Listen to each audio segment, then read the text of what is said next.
Hi everyone, I'm Mike DeLong, and I'm here to tell you about all the movies I watched in July.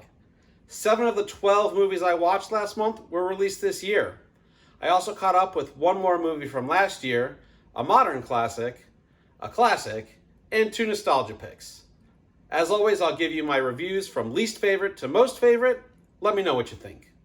First up, we have Troop Beverly Hills, and I gave it 3 stars. Troop Beverly Hills is another 80s movie I shared with my kids, and it's fine. My daughter's in Girl Scouts, so I thought that it would be funny to watch it with her and ask her how it compared to her experience. Shelley Long plays Phyllis, a rich woman in Beverly Hills, getting a divorce from Craig T. Nelson.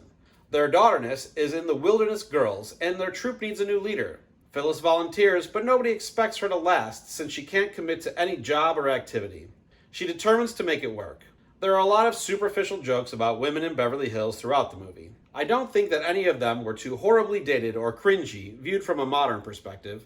A lot of the laughs come from Phyllis's antagonist, the militant Velda Plender. She's a competitive gatekeeper and thinks Phyllis and her troop are not Wilderness Girl material. Troop Beverly Hills is not a great movie, but if you remember watching it as a child, you could still enjoy it today. However, if you're looking for an 80s movie that stands up to the test of time, find something else. Next up is Presents, and I gave it 3.5 stars. Presents works for me right up until the end. There's a lot to like about this movie, from the concept to the storytelling and the way the camera moves, but that ending really drags it down for me.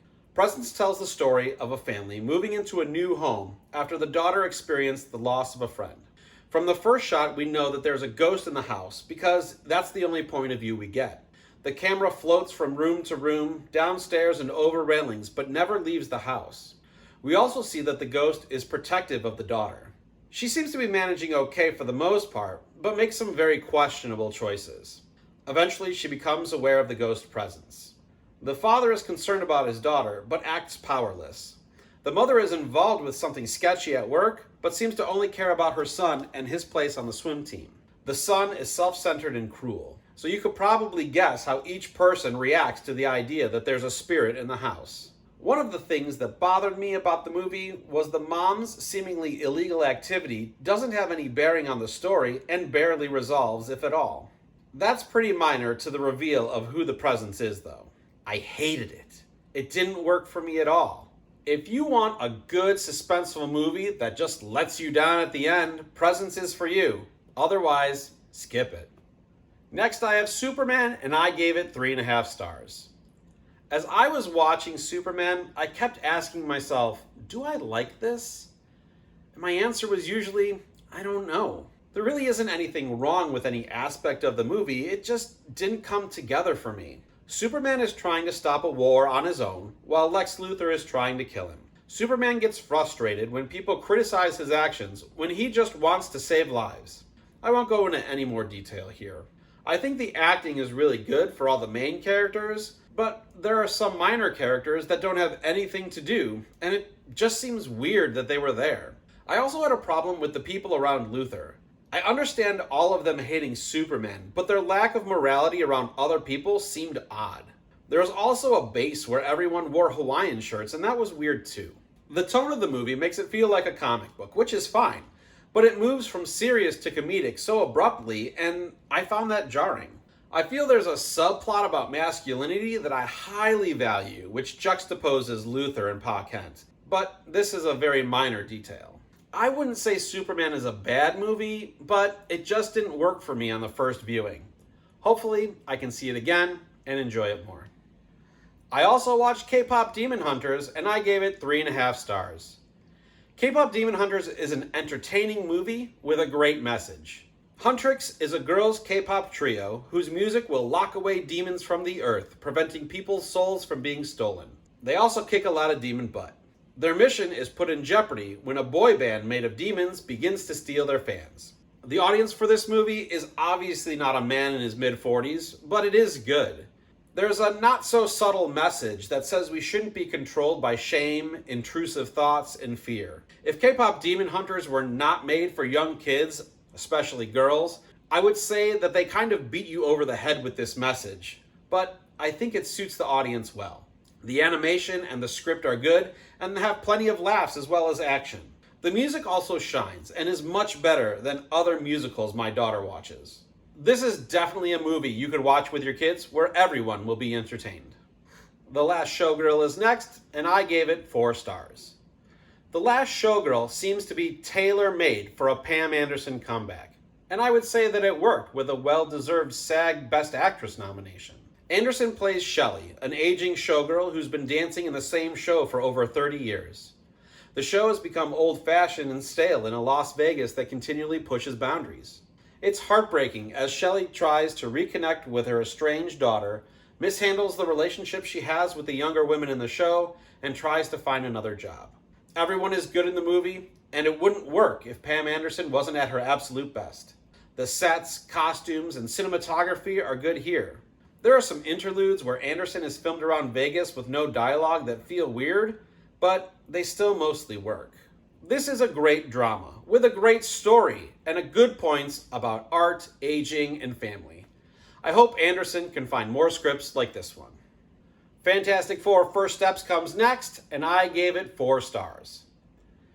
This is the first iteration of the Fantastic Four that I've wanted to see, and I'm glad that I did. The movie is fun and has stakes like few other comic book movies do.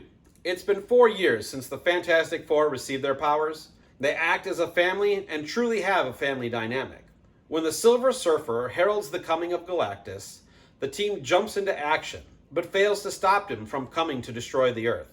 Galactus says he will spare Earth if Reed and Sue will give him their unborn child, a price any parent will agree is too high. This movie has a pretty tight story. I've heard about some scenes that didn't make it to the movie, and I think it was the right decision to take them out. The story is pretty focused on one plot and is better for it. The script is good and has some laughs, but it isn't jokey like the early 2000s version seemed. The actors are good all around, production design was excellent, and I liked the CGI too. None of it was too distracting. While watching, I wish they used Reed's stretchy powers more, but ultimately I think it was a good amount. This isn't my favorite superhero movie of the year, but it's close. I think that it's a good addition to the MCU, and I look forward to where it goes from here. Please like this video and subscribe for future reviews and what's coming to a streaming service near you. Next is F1, and I also gave it 4 stars. F1 is a lot of fun. It's not a perfect movie, but few are. Brad Pitt's Sonny is a race car driver for hire. He goes where teams need help, and his friend Ruben needs a lot of help. Sonny is back in an F1 machine for the first time in decades, trying to show the team what it's all about. His partner, Joshua, played by Damson Idris, is young, green, and distracted. If the team doesn't win a race, it's likely all over for them. Is the story great? No, but it's serviceable and entertaining. The acting is good all around. What really makes this movie is the racing visuals. There are cameras on racing cars you can see any race day, but they look so much better here because they were invented for this movie. F1 is a movie you should see on the biggest screen possible because it just looks so good. Love Me comes next, and I gave it 4.25 stars. Love Me is an interesting movie about an online buoy and a satellite in outer space falling in love. It's also about people, relationships, use of social media, depression, and self-improvement. Kristen Stewart voices the buoy who's alone in the world after the extinction of humans. She finds a satellite to connect with, voiced by Steven Yeun. She convinces him that she's alive, and they form a relationship based on a couple she finds on social media. They're both dissatisfied in their relationship and respond in different ways. There's a lot to like about this movie, from the acting and the simple production design, to the not-so-subtle allegory of the dangers of social media and self-improvement. This movie seems too weird to work, but it does. I suggest you seek this one out, and if you do, let me know what you think in the comments. I don't think you'll be disappointed. The Battle of Algiers comes next, and I also gave it 4.25 stars. The Battle of Algiers is one of the most unique war movies I've ever seen.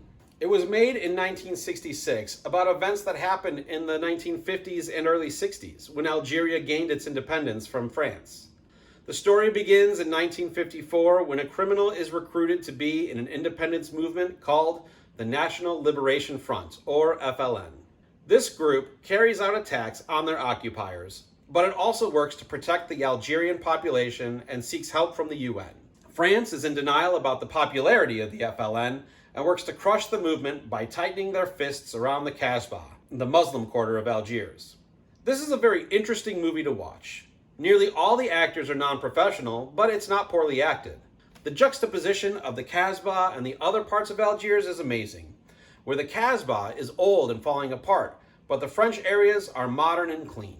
This is also one of the only movies I've seen where Muslims are freedom fighters, not terrorists, and the French are the bad guys. The CIA has even used this movie to teach agents how to fight enemies and torture, which is totally missing the point of the film. Governments should use this movie as an example of what not to do. The Battle of Algiers is a movie everyone should watch. Not only does it have a good story, but it's told really well too. Next I've got The Goonies, and I gave it 4.5 stars. Man, I love The Goonies. I watched this movie with my kids and they really enjoyed it too. A group of kids on the verge of losing their homes go on the hunt for pirate treasure while they are pursued by a family of criminals. All of the performances in The Goonies are great, and the script is good. One of the only flaws is the line about the octopus making the final cut when the actual octopus doesn't. I have, however, seen the octopus scene. It looks like the same awful octopus from Robert Altman's Popeye, which they defeat by putting a Walkman in its beak. It's better that it wasn't in the movie. Also, how is Chunk going to adopt an adult man? Goonies is still a lot of fun, and reminds me of all the freedom I had when I was a kid. It definitely holds up. Next I've got Children of Men, and I also gave it 4.5 stars. Man, Children of Men is good, but it also hits a little too close to home with our current political environment. The movie opens with the news that the youngest person on the earth has died at 18 years old. There's no explanation as to why babies aren't being born, but we really don't need it. Theo, played by Clive Owen in his best role, is a former activist that's now just a cog in the wheel, doing what he needs to do to get from day to day. He is kidnapped by his ex-wife's rebel group and asked to help a woman get travel papers. We are told that Britain is the only civilized country in the world, but they have a fascist government and are deporting refugees and keeping them in squalor until they do. Rebel groups have risen up to try to protect vulnerable communities. But anyway, Theo reluctantly agrees and gets caught up in the plot more than he expects to. There's very little that doesn't work in this movie. The script is great, the world feels real and lived in, and the acting is top-notch. There are several long takes that make you feel like you're a part of the story. Very few movies look as good as this one. Watching it now really makes you think, with the current government response to immigrants, not only in the US, but around the world. This is a great movie to revisit or watch for the first time. There's so many things that you can pick up on that you missed in previous watches, and it's still relevant today. Definitely a big recommendation from me. Finally, we have Becoming Led Zeppelin, and I gave it 5 stars. Becoming Led Zeppelin is the documentary I didn't know I needed. It's not the best movie of the year so far, but I'm far too biased to give it a lower rating. The movie contains interviews with Jimmy Page, Robert Plant, and John Paul Jones, the remaining members of the band. But it also has these rock gods listening to recordings of the late John Bonham. The movie covers the early lives of the band members through the reception to their second album. All of it was a joy to watch, despite it not being any real new information for me. My favorite part was the band lighting up at hearing Bonham's voice. If you're a Zeppelin fan, you'll like, if not love, this movie. I'd be all in for more documentaries covering the middle and the end of the band's reign as the greatest touring rock band of all time. That'll do it for this review video. This month, I'm watching all the Best Picture nominees from 1975, including Jaws and One Flew Over the Cuckoo's Nest. In September, I'm planning on watching some Asian horror movies to try to time those reviews with Halloween. If you have any recommendations, let me know in the comments. If reviews aren't your thing, check out what's coming to a streaming service near you in a couple of weeks. Thanks, and I'll see you next time.